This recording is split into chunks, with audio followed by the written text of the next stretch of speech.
안녕하세요. NHN 클라우드 기술교육팀의 김누리입니다.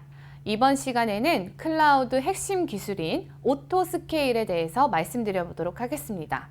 이번 학습 목표는 오토스케일 서비스에 대한 지식을 습득하고 구성할 수 있습니다.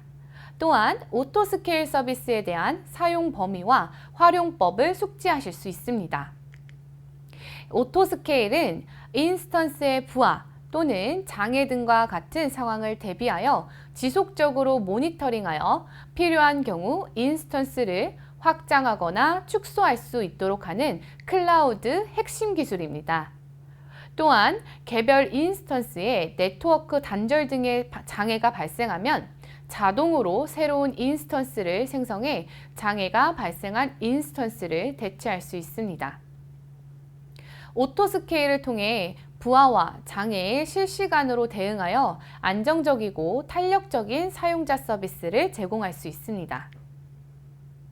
NHN 클라우드의 오토스케일에 대해서 자세히 알아보기 전에 우리 스케일링이란 어떤 것인지 알아보도록 하겠습니다.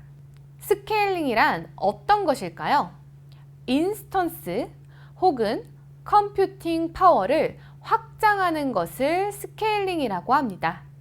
이미 한 번쯤 들어보셨을 수도 있으실 것 같은데요. 스케일 업, 스케일 아웃에 대한 개념을 한번 이야기를 해보도록 하겠습니다. 스케일 업의 경우 현재 가지고 있는 하드웨어 장비의 성능을 높이는 것을 스케일 업이라고 합니다. 예를 들어서 제가 8배의 성능을 높이면 화면에서 보이시는 것처럼 하나의 서버의 성능이 높아지는 거겠죠. 쉽게 생각하면 인스턴스 서버의 스펙을 높이는 것이다 라고 생각을 해주시면 됩니다. 반면에 스케일 아웃의 경우 규모를 늘리는 것입니다. 즉, 장비를 추가해서 확장하는 방식이라고 생각해 주시면 되는데요. 예를 들어 화면에 보이는 인스턴스 8배 규모로 스케일 아웃 한다고 하면 하나의 인스턴스를 8배만큼 인스턴스를 도입하여 확장하는 것을 말합니다. 반대로 더 이상 필요 없는 인스턴스 수를 줄이는 것은 스케일 인이라고 합니다. 이러한 스케일 아웃, 스케일 인의 개념이 오토 스케일링의 기본적인 개념이라고 생각해 주시면 됩니다. 오토 스케일링을 설정하실 때 오토 스케일링 그룹을 사전에 정의해 주셔야 하는데요. 이 오토 스케일링 그룹은 인스턴스를 추가로 생성 또는 삭제하는 조건과 조건이 만족하는 경우 수행할 행동을 정의하는 것입니다. 이 오토 스케일링 그룹을 정의하실 때 최소, 최대, 구동 인스턴스에 대해서도 설정을 해주셔야 되는데요. 최소, 최대, 인스턴스의 의미는 스케일링 그룹이 생성할 수 있는 인스턴스 수의 최소값과 최대값입니다. 구동 인스턴스의 의미는 스케일링 그룹이 생성하여 구동 중인 인스턴스의 수입니다. 이 값이 변경되면 인스턴스의 수가 조정됩니다. 예를 들어 최소, 최대, 구동 인스턴스가 각각 1, 10, 2인 경우는 최초의 구동 인스턴스에 따라 2대의 인스턴스가 생성됩니다. 이후 부하에 따라 확장 또는 감축 정책이 발동하면 구동 인스턴스가 정책에 따라 늘어나거나 줄어듭니다. 참고로 구동 인스턴스는 어떤 상황에서도 최소 최대 인스턴스로 지정된 범위를 넘어설 수는 없습니다. 이번에는 오토스케일링 정책에 대해서 말씀드리겠습니다. 오토스케일링을 설정할 때 정책 설정을 반드시 해주셔야 하는데요. 정책이란 인스턴스를 생성하거나 제거하는 기준을 정의한 것입니다. 한 개 이상의 조건과 조건이 충족했을 때의 동작으로 구성됩니다. 정책의 조건은 다시 인스턴스 성능 지표, 기준값, 지속시간으로 구성됩니다. 스케일링 그룹에서 사용하는 인스턴스 성능 지표는 CPU 사용률, 디스크 분당 읽기 쓰기량, 네트워크 분당 송신 수신량으로 구성됩니다. 스케일링 그룹은 1분 주기로 수집합니다. 수집된 성능 지표는 스케일링 그룹 단위로 관리되며 오토스케일 서비스가 확인하는 값은 스케일링 그룹 내의 모든 인스턴스들의 평균값입니다. 자, 이제 정리를 좀 해보도록 하겠습니다. 오토스케일링 그룹을 만들기 위해서는 반드시 사전에 인스턴스 템플릿을 생성해 주셔야 되고요. 이 인스턴스 템플릿에는 생성시킬 인스턴스 정보를 넣어 주셔야 됩니다.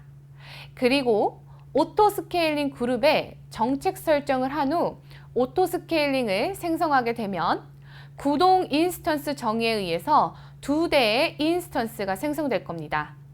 이때 오토스케일링 서비스가 확인하는 값은 스케일링 그룹 내 모든 인스턴스들의 평균값이므로 생성된 2대의 인스턴스를 지속적으로 모니터링하고 있다가 증설 정책의 조건이 맞다면 한 대의 서버를 증설하게 될 것이고요.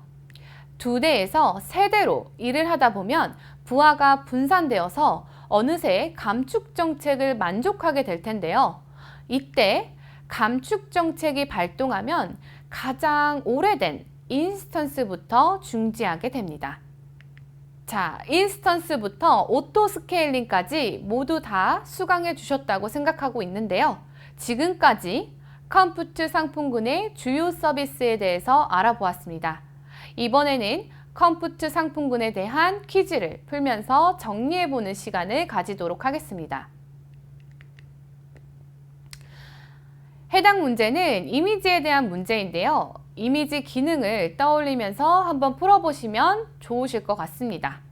또는 이미지에 대한 기능이 생각나지 않는다고 하면 잠시 멈추신 다음에 이미지 부분만 다시 수강하고 오시면 쉽게 푸실 수 있으시게 될 것입니다. 1번, CentOS 서버에 웹, DB와 같은 애플리케이션을 설치한 상태에서 이미지 기능을 사용하여 이미지를 생성했다. 해당 이미지를 사용하면 위에 CentOS 서버와 동일한 환경의 서버를 생성할 수 있다. 위 내용은 옳은 내용인가?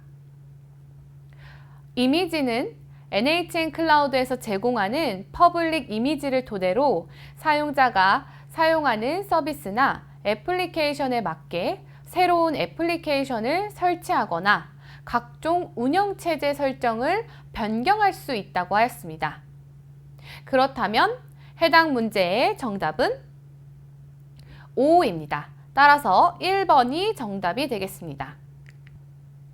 해당 문제 또한 이미지에 대한 문제네요. 한국에서 서비스가 잘 되어서 글로벌에도 서비스를 확장하려고 하는 것 같은데요. 기존에 구성해 놓은 서버 환경 그대로 글로벌 리전으로 옮기려고 하는 것 같습니다. 이때 어떻게 진행하면 될까요? 1번, 서버를 정지시키고 이동시킨다. 2번, 원하는 글로벌 리전에서 처음부터 다시 생성한다. 3번, 이미지 기능으로 이미지 생성 후 글로벌 리전에 복사한 다음에 그 이미지로 서버를 생성한다. 4번, 서버를 정지시킨 후 정지된 서버를 복제하는 기능으로 글로벌 리전에 복제한다. 한번 해당 문제를 풀어보실까요? 해당 문제는 제가 없는 기능도 만들어서 넣어서 놓았는데요. 잘 한번 생각해 보시면 쉽게 푸실 수 있으실 겁니다. 정답은 3번입니다. 4번이랑 헷갈리실 수도 있으셨을 것 같은데요. 4번은 없는 기능입니다. 서버를 정지하고 그 서버를 바로 복제하는 기능은 없습니다. 3번, 서버 이슈 사항에 대한 사항을 임계치 설정을 한 다음에 신속하게 SMS 및 이메일 알람을 받기 위해서 필요한 상품은 어떤 상품일까요? 해당 문제는 너무 쉽죠? 알람을 받을 수 있었던 상품, 임계치 설정을 할 수 있었던 상품은 2번 시스템 모니터링 상품입니다. 4번, 실시간 처리를 해야 하는 서버를 운영하면서 서버 비용을 줄이면서도 피크 요청이 들어왔을 때는 그에 맞춰 안정적으로 대응할 수 있도록 하기 위해서 어떤 상품을 사용해야 될까요? 실시간으로 처리해야 하는 서버가 있다고 합니다. 그리고 서버 비용을 줄이면서도 피크 요청이 들어왔을 때는 그에 맞춰서 대응이 되어야 된다고 합니다. 해당 서비스의 경우에는 오토스케일링 서비스를 이용해 주시면 좋습니다. 오토스케일링의 경우 사용자가 사전에 정의만 해두신다면 실시간으로 증감 정책과 감축 정책에 의해서 안정적으로 대응하실 수 있습니다. 5번, 오토스케일링에 대한 기본적인 개념을 물어보는 문제입니다. 제 강의를 잘 들으셨다면 분명 한 번에 정답을 맞추실 수 있으실 것 같습니다. 문제를 읽어보도록 할게요. 오토스케일링 그룹의 최소, 최대 구동 인스턴스는 1, 3, 1입니다. 이때 증설 정책에 의해서 인스턴스 한 대가 증설된 상황입니다. 다음 중 틀린 내용은 1번, 오토스케일링 그룹을 생성했더니 한 대의 인스턴스가 생성되었다. 2번, 위의 상황이라면 현재 구동되어 있는 인스턴스 대수는 2대이다. 3번, 오토스케일 서비스가 확인하는 값은 스케일링 그룹 내의 모든 인스턴스들의 평균값이다. 4번, 감축 정책이 일어나면 증설 정책으로 인해 생성된 가장 최근에 생성된 인스턴스가 사라지게 된다. 해당 보기항을 하나씩 보면서 이야기를 해보도록 할게요. 1번, 오토스케일링 그룹을 생성했더니 한 대의 인스턴스가 생성이 되었다. 현재 문제를 보시게 되면 구동 인스턴스 수가 1로 되어 있습니다. 그렇기 때문에 오토스케일링 그룹을 생성하게 되면 한 대의 인스턴스 수가 생성이 될 것입니다. 1번은 맞는 내용이고요. 2번, 위의 상황이라면 현재 구동되어 있는 인스턴스 대수는 2대입니다. 자, 위의 상황을 보시면 증설 정책에 의해서 인스턴스 한 대가 증설된 상황이라고 합니다. 그렇기 때문에 현재 구동되어 있는 인스턴스 대수는 2대일 것입니다. 해당 보기도 맞는 내용입니다. 3번, 오토스케일 서비스가 확인하는 값은 스케일링 그룹 내 모든 인스턴스들의 평균값이다. 해당 보기항은 옳은 내용입니다. 오토스케일 서비스가 확인하는 값은 스케일링 그룹 내의 모든 인스턴스들의 평균값이라는 것을 잊지 말으셔야 됩니다. 마지막 4번이 정답이었습니다. 4번은 감축 정책이 일어나면 가장 오래된 인스턴스가 사라지게 됩니다. 이 부분을 잘 생각해 주시면 좋을 것 같습니다. 마지막 문제입니다. NHN 클라우드에서 인스턴스 생성 시 제공하는 OS 이미지가 아닌 것은 이라고 하는데요. 해당 보기를 한번 읽어보도록 하겠습니다. CentOS, 로키, 우분투, 윈도우 10. 정답은 무엇일까요? 정답은 윈도우 10입니다. 윈도우 서버를 제공하는 것이지 윈도우 10을 제공하지는 않고 있습니다. 또한 NHN 클라우드에서는 리눅스 이미지의 경우 CentOS, 로키, 우분투 외에도 한 개를 더 제공해드리고 있는데요. 해당 이미지는 데비안입니다. 데비안 리눅스 또한 제공해드리고 있다는 점 잊지 마셔야 될 것 같습니다. 여기까지 컴퓨터 상품군에 대해서 쭉 알아보았는데요. 조금이나마 서비스 이해에 도움이 되셨길 바라며 해당 교육을 마치도록 하겠습니다. 감사합니다.